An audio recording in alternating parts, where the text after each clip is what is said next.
Steph, what would it mean to you and to the older guys in the team especially, but also to the program going forward to finally beat these guys? It'd mean a lot to us to overcome this challenge, get the axe back. It means so much to this program, to this community, to this school to go over there and win this rivalry game. So it'll mean a lot to the freshmen, the older guys, on the upperclassmen on this team that have been through so much, coaching changes, 1-11 season, just grinding from the bottom to try to get to this point where we're back competitive and respectable in the Pac-12, and it'll mean a lot to get this axe back.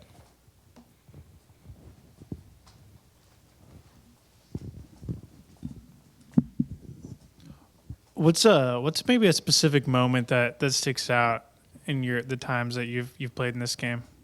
It's always been a fun environment to play in, whether it's at Stanford or at Cal. It's a great turnout. The crowd is always lively. There's so much fan interaction. Like the fans, it means a lot to the fans, the students. Everywhere you go, they're like, "Hey, big game! You guys ready? Like, so it means a lot for this whole community. And it's just some of the moments would probably be my freshman year when we had a chance, great opportunity to beat them on the road, and we lost by like 3 points, 31-28. So being a part of that game and just playing them last year at home it's so exciting to just be a part of this big old rivalry, one of the best rivalries in all of college football. Your freshman year, obviously, that was a heartbreaking loss, but did it hurt a little bit more, just the fact that it came against Stanford? Did that make it hurt a little bit more? Oh yeah, it hurt so much, but that because it came against Stanford, it was on the road. We were would have helped us as far as with the bowl seeding. We would have finished 8-5 instead of 7-5, so it would have helped there. And the way that we played, the way that we lost the game with some controversial turnovers and fumbles and stuff like that. How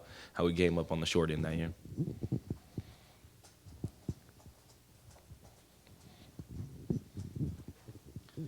One of the things that we've heard of from 2 years ago, the big game, was Chris Borreo kind of getting up on the locker and giving a little speech as a young guy, as a true freshman at that point. Do you remember anything about that? And if so, what do you remember?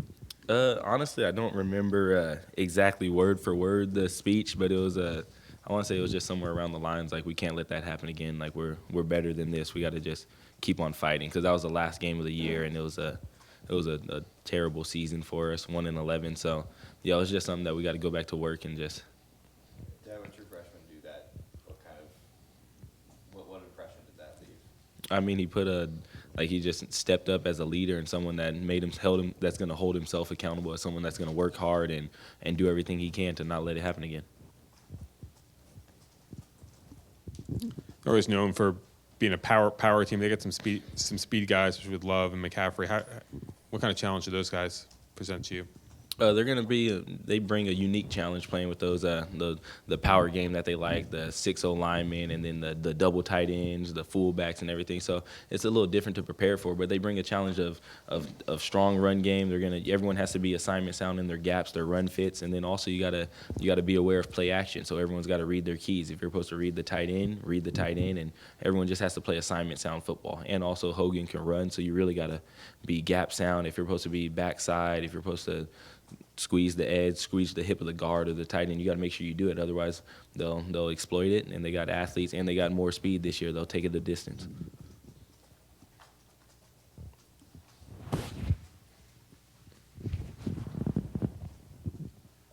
You faced some good Stanford teams. Is this the best Stanford team you think you guys are going to have faced?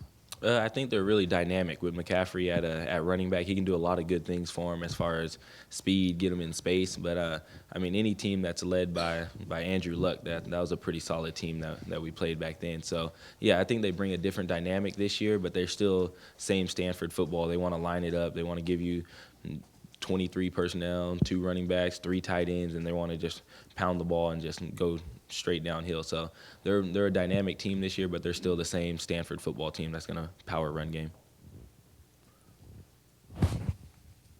Steph, how much more comfortable and confident are you guys as a team right now than you would have been if you hadn't gotten over the hump last week and ended that losing streak and beaten Oregon State? I mean, it's a weight lifted off our shoulders the first goal you try to do is to try to get that 6th win to get that bowl game, and then we had that little skid of 4 games losing streak, and it's kind of you start feeling the pressure and like, man, we gotta get this bowl game, we gotta get this bowl game. So now that that's behind us, all we're really focused on is just playing football and getting the Axe back. There's just one goal: try to go 1-0 this week and try to get the Axe back. Have you ever touched the Axe? I haven't touched the Axe at all, so haven't even seen it in person, face to face. So I've only seen it through pictures or on TV. So got to get it back. What would that be like to be able to do that? It'll be a great feeling to just be able to touch the Axe. There's so much just history and tradition behind the Axe and this rivalry. So it'll mean a lot to just end my career going out knowing that, hey, we won the Axe back in 2015. We won the Axe back for Cal. We're part of that group that's done that, because that's how much tradition and pride there is in winning the Axe.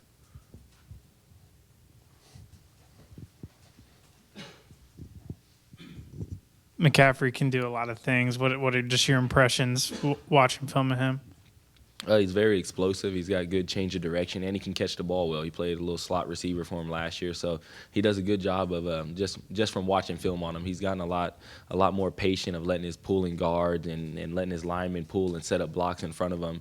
And then at the moment where he needs to turn it on, he turns it on, hits another gear, and he's not going to run out of bounds. He's gonna run towards contact. He's going to finish off runs, trying to run downhill. So he's been impressive for being only a sophomore and really his first year playing true only running back. Do you think that's the main difference for him this year? Kind of the key to his breakout is that patience? I'd say the key to his breakout, he's a lot bigger and stronger than he was last year. So he can take the pounding, and yeah, he's a lot more patient. Instead of trying to just, as a freshman, I'm pretty sure he was I'm just running full speed everywhere. Now he's setting up blocks. He's got exceptional vision, so he's using that to his strengths and setting up blocks and seeing cutbacks, and he's shifty in the hole. He's got some suddenness to him.